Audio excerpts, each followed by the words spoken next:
had so many things going on. Well, let me see. I talk candidly here about something that I didn't think I would ever talk about, but I'm going to.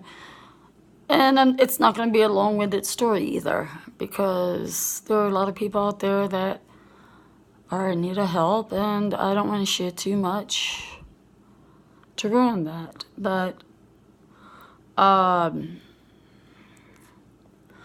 for people, specifically women, because domestic violence, toxic relationships are different for women than are for men. I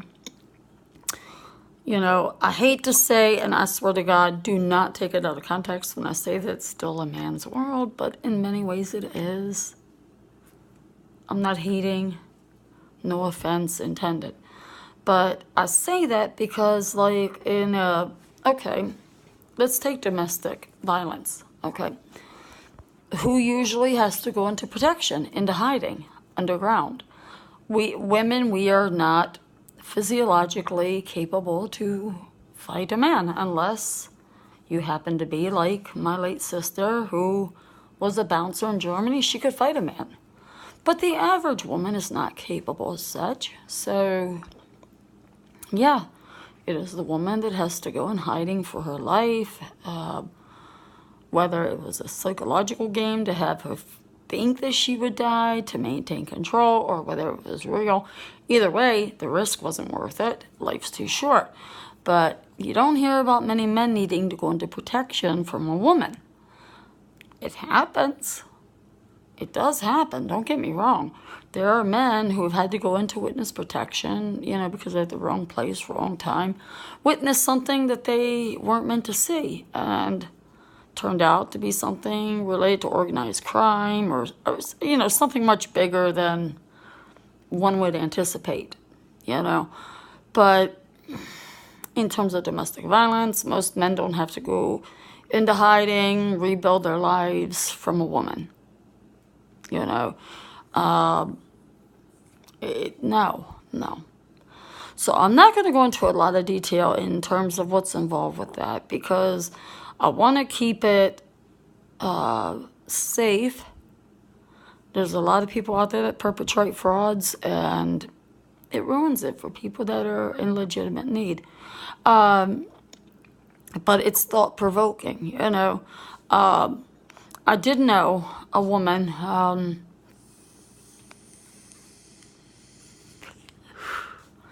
she's in prison now, serving life.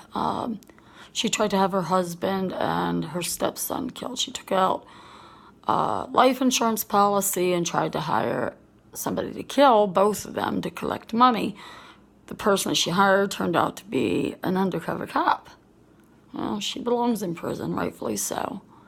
So for the man and his son, that had to have been a devastating experience. Would he ever learn to trust another woman? Well, I would hope that he wouldn't give what his ex-wife did. I would hope that he wouldn't give her that much control to take from his present or his future. Nurture the wounds, get counseling, deal with what you must, but life's too short. There's happiness out there, and I believe there's a lot of good people out there. Why would you let some hateful, destructive person, greedy person, selfish person take from that? That's my stance. After I left my husband, I remarried him twice. I shared that before. I didn't think I would want to date again, or that I would even have any interest. But there too, I decided, why would I want the last memory that I have of being with somebody that was sick? There's nobody that I've been with in relationships that would say that I was violent. I've always been a very giving person, nurturing, loving. Yeah, I have my moments of bitchhood. I'm a woman, PMS, whatever. But I've struggled with my own demons. I'm definitely not perfect. No, of course not. But there's no way in hell Would I have ever, could my now ex-husband have ever done anything so wrong that would make me want to kill him? No. And you know what? It's ironic. I mean, even to this day, I don't wish him any harm.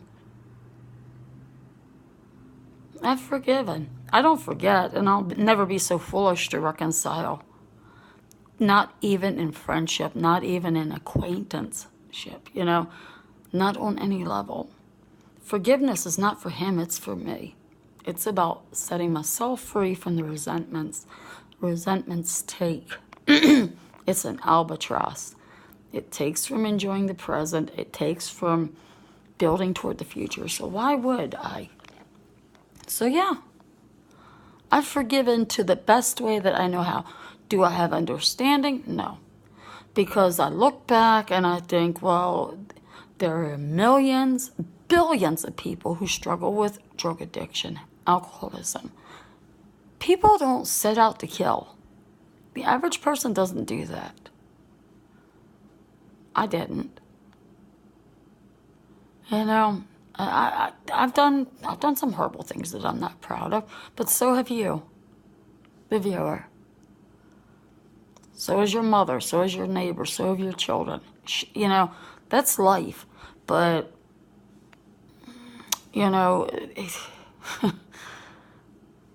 it's about letting go. And I've let go. Have no interest in ever crossing paths. No interest in knowing how he's doing.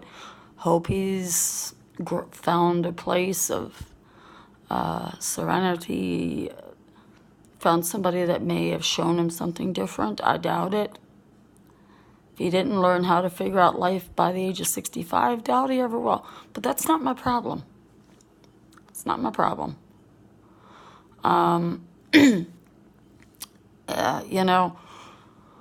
But I just decided that why would I, for me to live the rest of my life in solitude when I am still young and attractive enough, I can still basically have my pick. I'm happy. Not that I want to go through a bunch of men or anything like that. That's not what I'm saying. No. But it's just, I'm young. Why should I live the rest of my life in solitude because of what one or two or three people, whoever, what people did out of hatred and jealousy? It's not my problem. And I'm not here to set the record straight. I lived my life. I made my own decisions. Some were good, some were not. Addiction, I didn't aspire to be an addict. I didn't aspire to struggle with that kind of demon. But the demon is laid to rest. Pray to God it never wakes up again. I don't ever want to hold its hand and dance with it, But the process, that many women go through trying to rebuild after leaving a volatile situation is difficult. I've heard women claim that they went through abuse, but yet the guy that they were with wants nothing to do with them.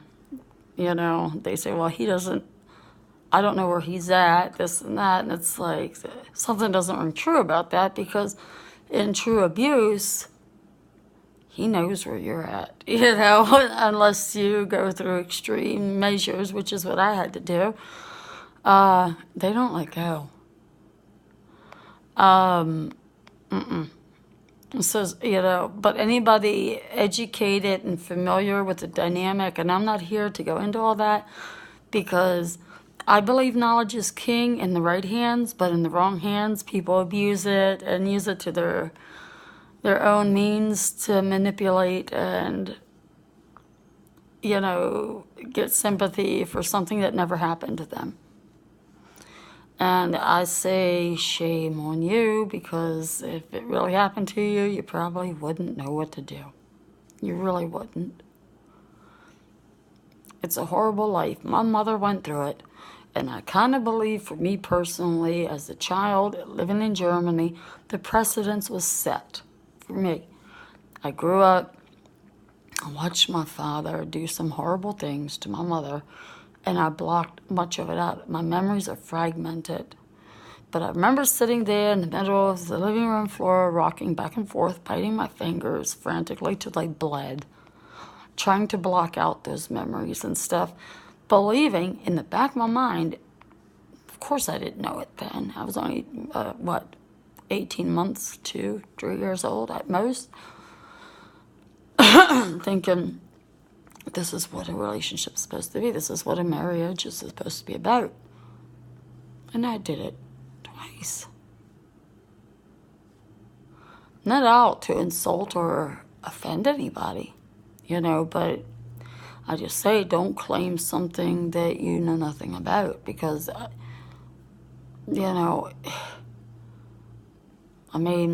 be proud of your accomplishments. Aspire to be the best person that you can be.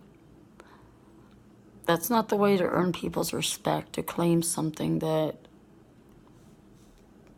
you might have... from launch and wind out. That, pardon me, I have a talking computer. Don't claim something that you were the creator of. If somebody's hiding from you, that's telling that maybe you're the one that can't let go. That maybe you're the one that's stuck on being controlling and abusive and obsessive and all that stuff. And in which case, I would say get help. There's a reason, relationships go bad all the time, They start out one way and then they end another. Through misunderstandings, through infidelity, through crossing various lines that should never be crossed. Not here to point fingers. But I have met, people that have perpetrated a fraud time and again. And I have no shame in my game. I have no problem saying where I've been, what I've done, none of it. None of it. But despite all that, when my circumstance presented itself, I put my cards on the table and it was very apparent what the deal was and stuff. And I don't want to put information out there that would potentially ruin something for somebody else in need. I got what I needed because the right people believed me, and I'm grateful for the right people believing me. People who questioned it, well, that's your problem. You weren't there. You placed your own judgments based on whatever. That's your problem. I don't care. I really don't. But my needs got met by the right resources, and that is all that matters at the end of my day. And I'm blessed. I have every opportunity to have anything I want out of this life, and it took nearly fucking dying to get that. And it wasn't what I set out to do. I didn't set out to damn near get myself killed to be where I'm at.